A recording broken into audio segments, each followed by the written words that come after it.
It's not a free Oh, it's not even funny now. Oh, let me just get his number.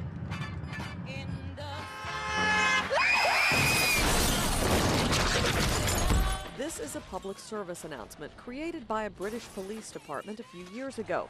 The graphic depiction of a deadly crash resulting from teens texting while driving didn't air on many American television stations, but did make the rounds on the internet, and may be one of the best ways to get the message of the dangers of distracted driving across. Take your eyes off the road, you're driving a very large, powerful automobile, and if you're not looking where you're going, it could hit something or hit a person and can be very serious. Lieutenant Greg Mitchell is with the traffic unit of Savannah-Chatham Metro Police. He knows the problem of distracted driving firsthand. It's grown tremendously because of technology. Everyone has a device, telephones, computers, even police officers. Our cars are now equipped with what we call MDTs, or mobile desk terminals. It's become such a danger on our roadways that the state of Georgia joined a number of other states last year in enacting a law making it a crime to text and drive.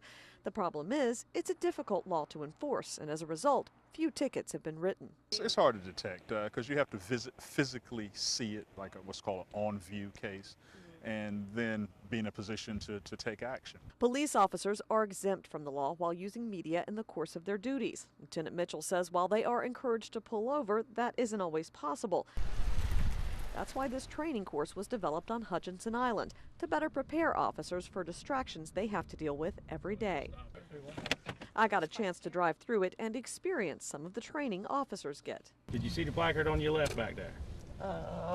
I saw one that said like Dairy Queen That's or something. right. Also, During a drive through a neighborhood, I was expected to notice small placards placed throughout the course as I drove past homes and looked for signs of criminal activity, observing the rules of the road as I went. can you name me 4 states that begin with the letter N? Nebraska, Nevada, New Jersey, New Mexico. All this while an instructor bombarded me with instructions and unrelated questions from the back seat. That was distracting enough, but then we added texting to the mix. I didn't hit anything, but my driving slowed and became more erratic. Definite signs my attention wasn't where it should be. A trip to a nearby driving course set with cones proved it.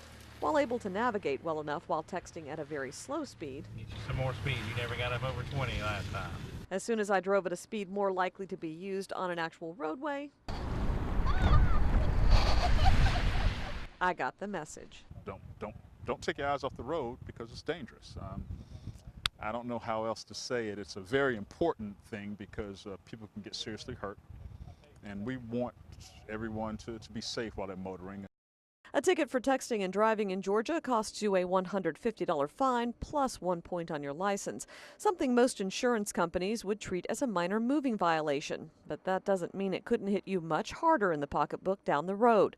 Non-renewal of your policy or higher rates for multiple tickets are just some of the possibilities. It's an issue that each company is going to have to decide for itself. I think it's going to be rather difficult at this point anyway to get something like a national ban on texting while driving. And without that, scenes like this will likely continue to be a problem. This bus driver in San Antonio takes his eyes off the road while texting and ends up slamming into an SUV stopped in traffic ahead of him. Your average text takes about 5 seconds, and if you're traveling 55 miles an hour, you have taken your eyes off the road for the length of a football field. Meaning you haven't been paying attention to what's around you or the other drivers. We know that statistics show that you're 23 times more likely to have a crash if you're texting and driving, especially when you consider teenage drivers who don't have the driving experience that we as adults have. And of course, more accidents insurance companies are forced to pay out for means higher rates for everyone. That's why some insurance companies are trying to do something about the problem. We have the Safe Driver Challenge, and since 2010, 150,000 teenagers and adults have given the thumb pledge promise not to text and drive. Allstate's Driver Challenge is similar to what Metro Police get, a closed course with driving challenges intended to educate drivers on what happens when they're distracted. An important lesson they hope drivers take with them when they hit the roadways. We lose 11 teenagers a day to automobile crashes, so it's the largest, it's the largest killer of our teenagers. So obviously that's going to transmit into concerns for the insurance industry. Of course, not all those accidents were caused by texting, but it's a safe bet that some, like the one dramatized in this public service announcement from a British police department, were. And that has some parents taking drastic steps.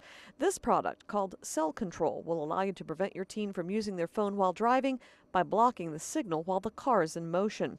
Other options like apps that can read and record text for you, or even the iPhone's Siri service, can help alleviate the danger by allowing you to keep your eyes on the road at all times. So I guess the bottom line should be when you get in an automobile, your full focus should be on what you're doing in that automobile, and you should not prepare to drive until you can give 100% of your focus to the road. I think what we have to understand is that the primary job of the driver is to drive and nothing else.